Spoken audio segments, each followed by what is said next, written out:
Hello, this is Krista back at you here again today. And it's a beautiful day outside, enjoying the sunshine. And today I wanted to talk a little bit about BPD. This is one that I have been diagnosed with myself just about probably a year ago.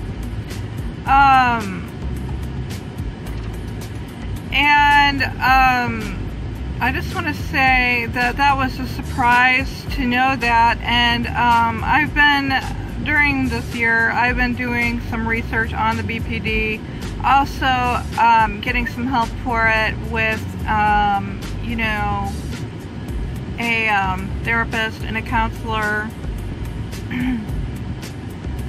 And also I go to classes for the DBT, dialectical behavior therapy.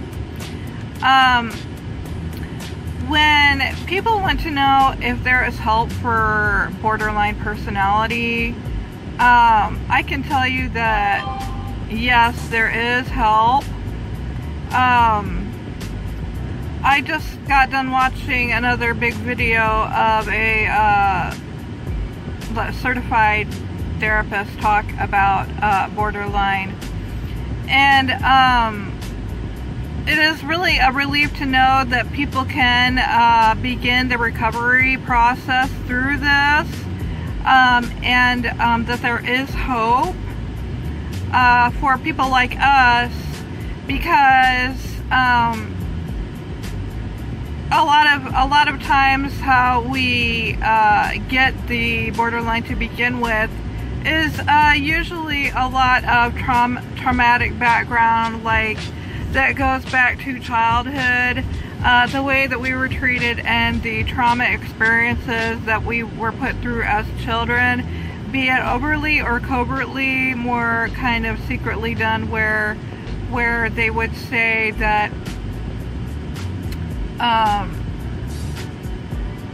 that there was nothing wrong, although there were threats and fear all around you, and you had to pretend along with them that everything was okay and live in this Brady Bunch type environment where on the outside it's okay, but on the inside a person might be left burning with all these unresolved scars of traumas that have happened, be it emotional neglect, mental, psychological, spiritual neglect, or just over abuse and slamming and name calling, physical abuse and whatnot. BPD can be it can start in a very mild form.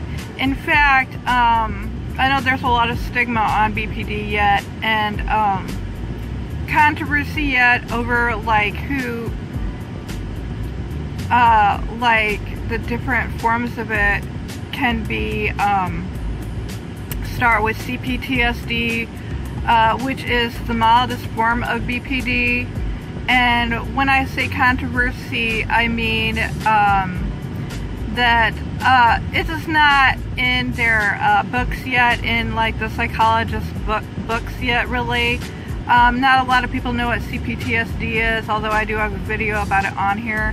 It is complex post-traumatic stress disorder, where you have all these traumas built up, that it can be hard to shut it off, especially if you are living with another person like that. But even if you are living on your own and still are diagnosed with BPD,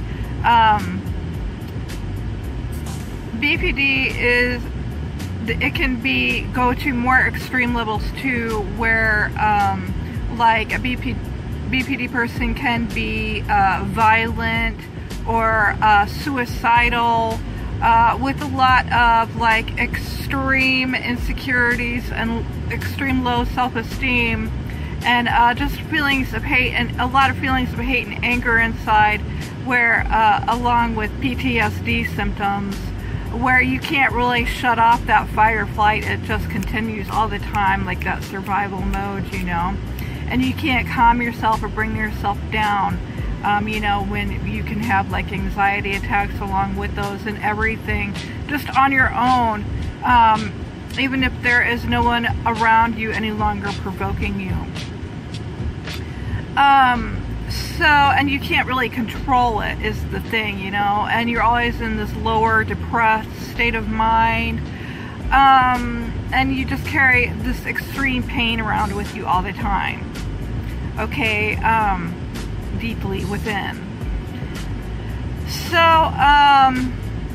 unfortunately, a lot of us in relationships can get drawn to other narcissistic types of people because BPD does go into that cluster B type of people. Although, you know, I feel a little bit lucky because for BPDs, it's for us, it's more easier to get help for ourselves because if you do not have the more extreme type of BPD might not be able to see it as clearly and might not think they have much of a problem. But that's when it starts going into more NPD, like narcissistic personality disorder. With an NPD, that is more along the lines where they will never see anything wrong with them. They will never think that they need any help, and they think they're just fine.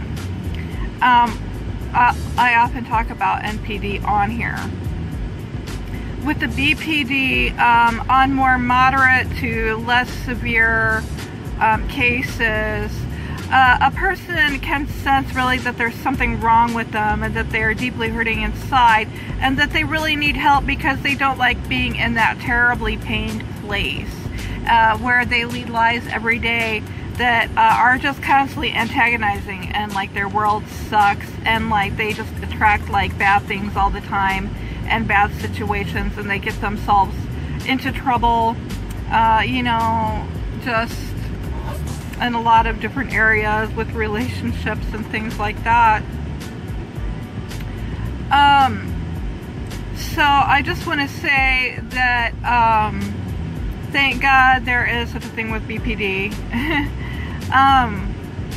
And the best help for that so far that they found is the DBT, the dialectical behavior therapy.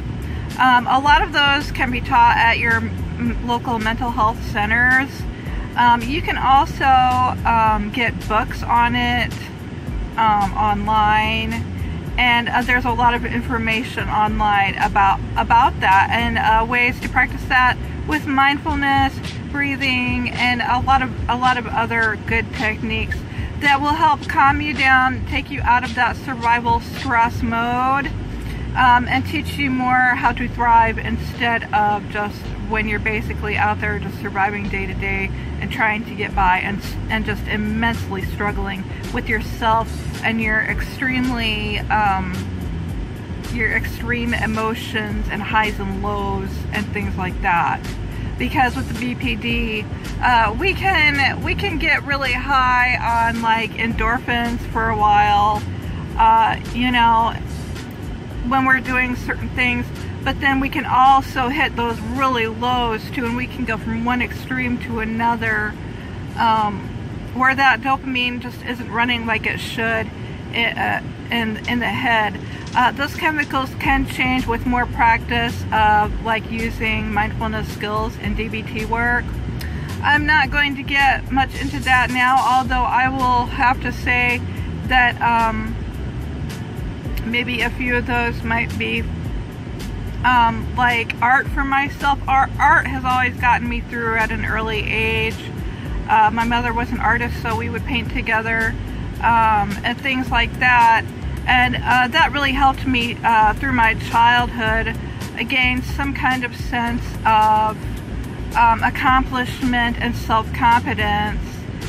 And just whatever, you know, simple types of things like finding hobbies that you like to do, those are part of DBT.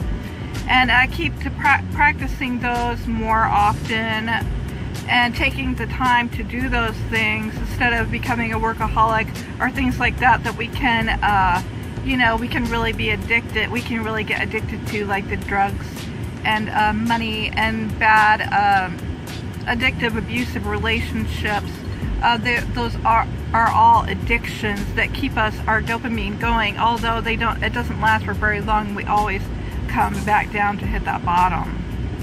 So when you're practicing more calm methods, it can balance you out more chemically and really help you. Probably the biggest one that I found so far, besides those, is meditation. I just want to say that, you know, there is still a lot of stigma. In my own case, I do believe that the few times, 2 or 3 times that I did kind of cut myself, because we can be cutters. We can try to attempt suicide when we've really come to that too much extreme painful point in our lives sometimes. And we don't know what to do to help ourselves. It's really important that we learn how to help ourselves. And when I did do that at a few times in my life, I do remember that I was with very physically abusive boyfriends during those times. Usually those would happen after beatings or after like really severe come downs on drug abuse, where you just can't handle that low. I have to say that for myself, I do believe that I might have a more milder form. Like you can get diagnosed with BPD, but it can be to a milder form when you just have like the CPTSD. And still, with the CPTSD, the same DBT skills and mindfulness helps for those as well. In fact, some psychologists are even starting to find that that's basically what BPD is just extreme levels of the CPTSD. And in those symptoms, they're kind of similar to PTSD. You can always Google it. I do have a video up with symptoms of CPTSD. And those are just a little bit more different than PTSD, but you would have to, you know, maybe watch my video and maybe other videos online to learn more about it. And I just want to put that out there, you know, and sometimes even if a person feels more kind of alienated and puts themselves more into isolation because maybe that therapist decides that they can't help you, which is an old stigma on BPD, like there's no help for BPDs and why bother helping them with therapy or things like that. There are medicines that you can get on. Of course, I'm a more natural, where I use natural medicines that help me, and because I have so many health problems, and I find that works for me. You have to really find what works for you, and diet changes can be made also to help. And you know, that old stigma is changing slowly but surely, and it is really up to us to kind of stand up for ourselves, that we are human beings and we are normal just like everybody else, although we might have to. So anyways, what I was saying, a lot of self-care can be learned and practiced with BPD as well, because that's really a lot of what we're missing in there as well, is taking care of ourselves. We can really like self-sabotage, and when we don't learn how to take care of ourselves and put ourselves first, you know.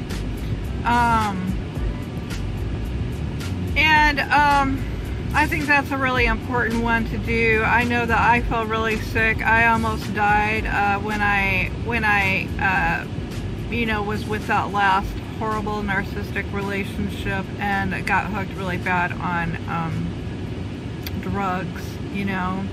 I mean, it was just absolutely devastating. Although I do think that there was a miracle in that it kind of turned around and I got diagnosed with some health issues that I didn't even know that I had. But that's when the self-care all started, you know, when sometimes it has to take you to get down to that core black bottom of the pit, you know, when you might start seeing that you really do need some help, because it's just, you can't do it by yourself. You do need help, and you can teach yourself how to cope better. And I just want to say that good luck to you all out there. I hope that maybe this video was helpful to people suffering out there as well. And thank you, and have a beautiful day.